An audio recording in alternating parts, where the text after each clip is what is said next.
안녕하세요, 그렉입니다. 이번에 카메라들이 전폭적으로 다 업그레이드 되면서 체인지가 되고 있죠. 그래서 그 흐름 중에 있는 제 입장에서 카메라들을 어떻게 선택을 할지, 또 제 생각들이 어떤지에 대해서 의견을 나누면 여러분들이 관심 있어 하는 제품에 대해서 조금이라도 쉽게 다가갈 수 있게끔 도움이 될 수 있겠다 싶어서 지금 영상을 찍고 있습니다.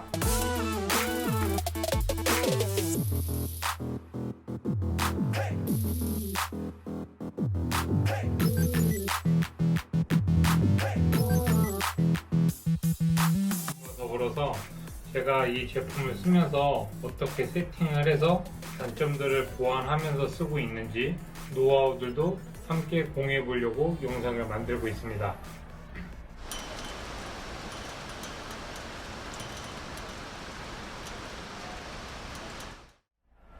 우선 신제품 라인업에 대해서 말씀을 드리면 캐논에서 EOS R5라는 모델이 나왔죠. R5, R6. R5가 주된 카메라인데 기대가 컸었던 카메라예요. 되게 캐논 EOS R5는 캐논은 예전부터 정확한 색 그리고 색 표현력이 가장 좋다, 이런 브랜드적인 이미지의 기술들이 인식이 되어 있어서 굉장히 궁금하기도 하지만 저는 라인업을 니콘으로 시작해서 소니로 넘어와서 그 뒤로 쭉 사용해 왔고, 캐논은 아주 가끔 대여하거나 다른 분들이 카메라를 빌려서 사용을 해본 게 다예요. 그래서 캐논에 대해서 제가 정확하게 제 제품으로 써본 적은 없지만 캐논만이 특징을 가지고 있는 부분이 분명히 있다는 거는 저도 익히 알고 있고, 기회가 되면 한 번쯤 써보고 싶다라는 생각을 항상 하고 있었어요. 이번에 캐논에서 정말 이를 갈고 나왔다는 EOS R5를 정말 기대 많이 했고, 그리고 관심 있게 보고 있었고, 제품 출시를 앞두고 리뷰들도 올라오고 해서 리뷰나 빠른 소식들 이런 것들을 굉장히 많이 찾아보고 결론을 내렸거든요. 근데 아주 명쾌했어요. 뭐 발열 이슈가 있다고 하는데 제 촬영 습관이 제품을 한번 틀어놓고 길게 촬영하지 않고 짧게 끊어서 촬영하는 타입이라서 발열 이슈는 저한테 그닥 와닿지 않는 그런 이슈였었거든요. 그런데 이게 8K가 되는 부분이 굉장히 중요하잖아요. 핵심적이었고 선전도 많이 했고, 8K 영상이 촬영이 된다는 거는 처음에 들었을 때는 와, 드디어 8K 시대가 열리나? 이렇게 생각을 하거든요. 그런데 카메라 외에 편집하는 제품들이 8K를 받쳐주려나? 여기서 8K는 굉장히 무리가 될 것 같아서 아예 엄두가 안 나더라고요. 그리고 두 번째는 가격 장벽이었어요. 뭐 성능이 8K가 되고 뭐가 어떻고 엄청 좋아지고 뭐가 막 좋아지고 했는데 어쨌건 가격이 중요한데 일반인 회사원한테 500만원짜리 카메라를 들고 다니는 거는 모르겠어요. 일반인들한테 500만원이 쉬운 돈인가? 저는 카메라에다 500만원까지 투자하는 전문가는 아니라서 잘 모르겠는데 제 주관적인 입장에서는 솔직히 500만원짜리 카메라는 좀 필요가 없더라고요. 제 입장에서 가격적인 벽을 치고 8K가 굳이 필요 없다는 기준을 두고 뭔가 익숙해져 있는 소니를 냅두고 캐논으로 넘어가는 부분도 그렇고, 이 세 가지의 담을 쌓고서 이 제품은 이번에 건너뛰기로 했습니다.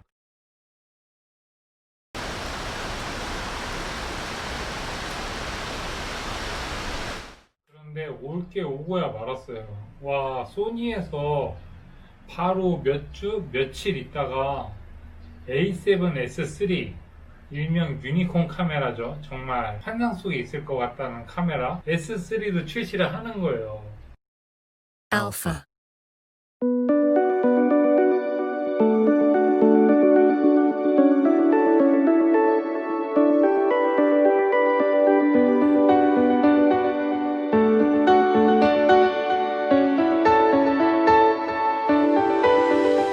와, 근데 이거는 더 땡기는 거예요. 와, R5 기다리던 돈이 있었거든요, 솔직히. R5가 저한테 정말로 메리트가 있는 기계였다면은 R5에 투자를 하려고 돈을 좀 비축을 하고 있었거든요. R5 구매 방어에 성공을 하고 바로 며칠 뒤에 소니 A7 S3가 이번에 나온 거예요.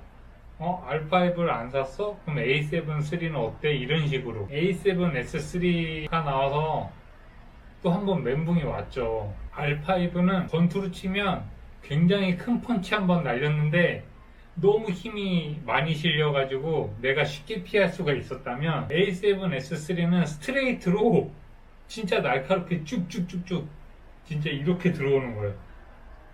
그 스트레이트들 내용이 뭐냐?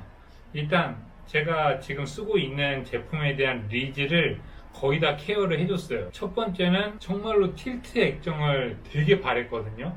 영상을 찍을 때 특히 1인 미디어로서 틸트 액정은 굉장한 메리트가 있는데 캐논은 이미 그런 기능들을 해주고 있죠.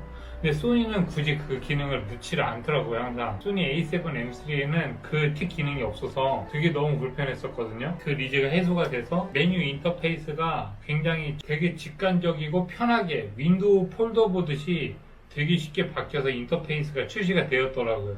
그 부분도 하나의 굉장한 메리트였어요. 메뉴가 알고 있으면서도 들어가서 메뉴를 조작할 때 굉장히 불편하거든요. 근데 그 부분도 윈도우처럼 변화가 있어서 폴더처럼 정리가 되어 있어서 굉장히 깔끔하고 정말 쉽게 사용할 수 있겠다라는 생각을 해서 그 부분도 굉장히 변화가 긍정적이었어요. 동영상 시간 제약이 많이 해소가 됐죠. 30분 제한 홀딩이 풀려서 그 부분도 제가 사용까지는 안 하지만 그렇게 됐으면 좋겠다는 생각을 항상 했거든요. 그리고 메모리 타입도 드디어 SD에서 차세대 메모리로 바뀌었죠. 그런데 기존의 SD 카드를 호환까지 시켜줘. 그 부분도 굉장히 바람직한 업그레이드고 무엇보다 가장 크게 관심이 크고 나한테 정말로 정확한 펀치를 날렸던 거는 10비트 라 촬영이었습니다. 10비트 라. 와, 4K 10비트 라. 예전에 10비트 라 촬영 샘플 영상을 본 적이 있거든요. 근데 그때의 감동은 10비트 라 촬영인지 모르고 봤는데도 이거는 뭐가 이렇게 풍부하지? 색이 풍부해서 입체적으로 보일 정도로 그 이미지가 너무 강해서 10비트 라 촬영에 대한 욕망이 있었거든요. 근데 그 부분도 분명하게 지원을 해주고 4K 영상에 최적화가 되어 있다고도 하고 여러모로 저한테 굉장히 긍정적인 카메라의 성능을 가지고 제품이 나타났더라고요.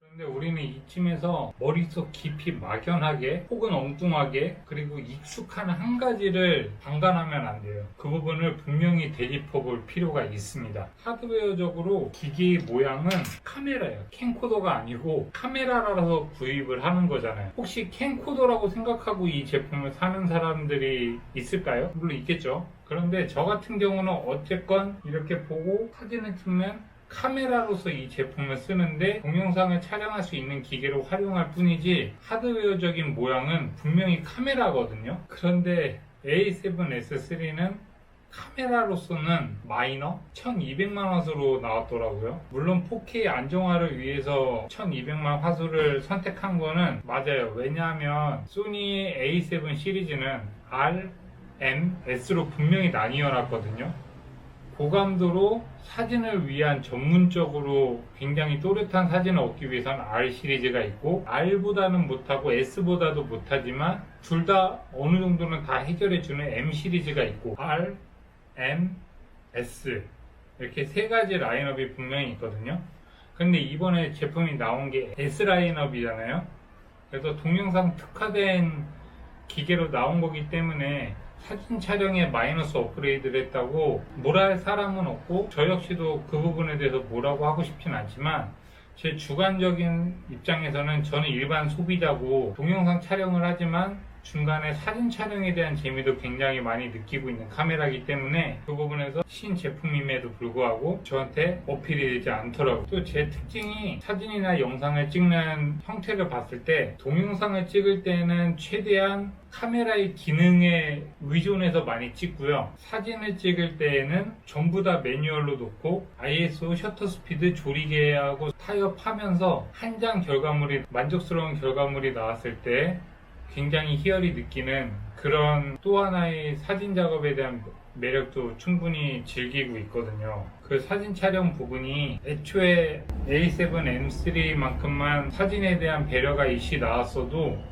물론 그럴 수가 없었겠죠. 4K 최적화를 위해서는 사진하고 병행할 수 있는 그런 CCD는 도저히 없으니까. 그래서 이해는 해요. S3에 대한 동영상 촬영에 대한 의지를 분명히 이해하고 S는 그런 기계인 거는 저도 알고 있지만 그래도 유니콘에 대한 바람이었나? 아무튼 그 부분이 제 주관적으로는 사진 촬영이 좀 마이너스 된 것 같아서 저한테는 신제품임에도 불구하고 어필이 되다가 말았다고 그래야 되나?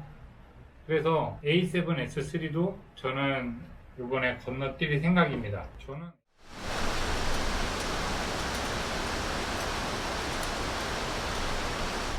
저는 A7M3에서 많은 영상들을 만들고 사진 촬영도 하지만 이 기계에서 가끔 놀라울 만한 이미지도 나오고 놀라울 만한 성능도 아직도 발견하고 있고 특히 어두울 때 촬영에 있어서만큼은 솔직히 이 기계를 맨 처음에 구매할 때 그 부분이 너무 좋아서 A7M2를 썼었거든요. A7M2에서 이 기계로 바꿀 때는 오로지 그거 하나였어요. 저감도 노이즈 억제력이 너무 좋아져가지고 바꿨거든요.